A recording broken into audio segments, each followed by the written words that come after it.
ہماری پارٹی نے بات کی یا چکزئی صاحب کے ساتھ بات کی یا مینگل صاحب کے ساتھ بات کی، تمام پولیٹیکل لوگوں کا جنہوں نے بھی اس فسطائیت اور جبر کا مقابلہ کیا وہ ٹیبل پہ بیٹھے، ہمارے ساتھ بیٹھے.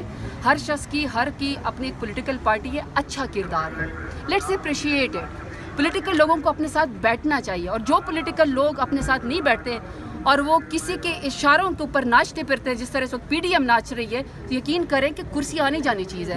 حضرت علی کرم اللہ وجہ کا قول ہے کہ اگر کرسی پائیدار ہوتی نا تو آج تمہارے پاس نہ ہوتی. زرتاج گل، آپ الیکشن کو نہیں مان رہے ہیں کہ ہم اس الیکشن کو نہیں مانتے، 26ویں آئینی ترمیم کو نہیں مانتے، اس کے بعد ورکرز کی نہیں مانتے، آخر کس کی مانیں گے؟ نہ تو آپ کسی ایک جگہ پہ کیوں نہیں رک جاتے؟ اچھا، الیکشن کو ہم مانتے ہیں، P M L N P D M نہیں مانتی ہے. لوگوں نے ووٹ پاکستان تحریک انصاف کے عمران خان کی پارٹی کو دیا ہے. 17 سیٹوں والی جماعت الیکشن کو نہیں مانتی، اس لیے انہوں نے فارم 47 میں ہیر پھیر کر کے وہ کرسی کے اوپر بیٹھ گئے. پہلی بات، ہم کہتے ہیں جو 8 فروری کا رزلٹ تھا فارم 45 کا، اس الیکشن کو مانو. پہلی بات الیکشن کی یہ. اور دوسری بات یہ کہ 26ویں آئینی ترمیم کو ہم اس لیے نہیں مانتے ہیں کہ آج بھی میں نے پارلیمان میں بتایا، تمام اخباروں کو، انٹرنیشنل میڈیا کو دیکھ لو، پاکستان کے لوگوں کو دیکھو، انٹرنیشنل کمیشن فار جورسٹ کو دیکھ لو، وہ سب کے سب کہتے ہیں کہ یہ ترمیم غلط ہے. نہ آپ سے مسودہ جو ہے وہ شیئر کیا گیا، نہ ہم سے مسودہ شیئر کیا گیا، کوئی اس کے اوپر بحث ہوئی نہیں ہے. تو پھر کس قسم کی آئینی ترمیم ہے؟ اگر آپ کر میرے مفاد میں ہوتے تو پھر تو میڈیا پہ ایک ایک شک چلنی چاہیے تھی، وہ تو کسی کو نہیں پتا. تیسری بات یہ کہ کمیٹی کو دیکھیں، میری بات سنیں، کمیٹی کھیلنے سے کیا ہوگا؟ بات یہ کریں تو اپنی مرضی سے ہے نا.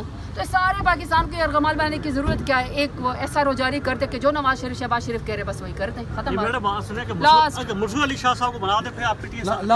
ہم دیکھیں، ہم بالکل ایسی بات نہیں کر رہے. ہم کہہ رہے ہیں جج، دیکھیں میری بات سنیں، پی ٹی آئی کا موقف ہے کہ ہم 26 آئینی ترمیم کو نہیں مانتے. ججز کے فیصلے پارلیمان اور فارم 47 کی حکومت جو خود جالی آئی ہے وہ نہ کرے.